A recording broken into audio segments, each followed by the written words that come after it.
2018 সালে চালু হওয়া সুগার ট্যাক্সে এতদিন পর্যন্ত স্বাস্থ্যকর উপাদান ক্যালসিয়াম থাকায় মিল্কশেক জাতীয় পানীয় ট্যাক্স মুক্ত ছিল। তবে এবার সরকার মিল্কশেক বা দুধ কফির মতো পানীয়ে সুগার ট্যাক্স আরোপ করতে যাচ্ছে। 2028 সালের 1 জানুয়ারি থেকে এই ট্যাক্স কার্যকর হবে।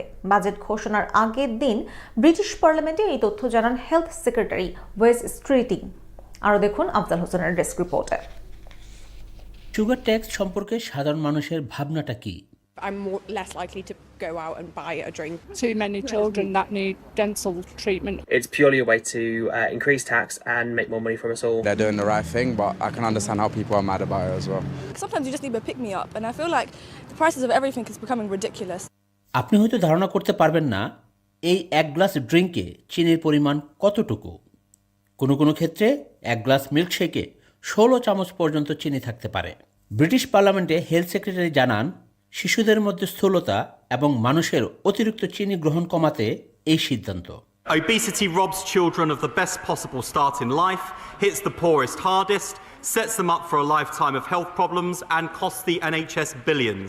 সুগার ট্যাক্স এখন শুধু বাজারে বিক্রি হওয়া চিনি সমৃদ্ধ সফট ড্রিঙ্কের উপর প্রযোজ্য, কিন্তু অনেক মিল্কশেক, বোতলজাত কফি এবং সয়া, ওট বা আলমন্ড মিল্কের মতো পানীয়তে অতিরিক্ত চিনি থাকে যা স্বাস্থ্যের জন্য ক্ষতিকারক।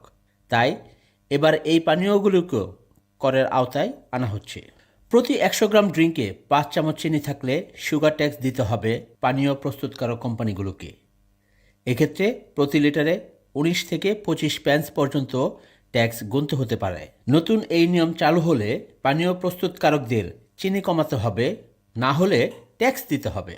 I would like to see the drinks industry now realise that the public health lobby can't really be appeased. They can't be confident that in a few years' time the threshold won't be dropped to 3 grams, and just put the sugar back in so people like me can pay an extra 8p a can and drink them.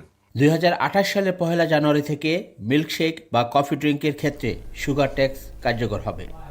Afzal Hossain, ATN Bangla, UK।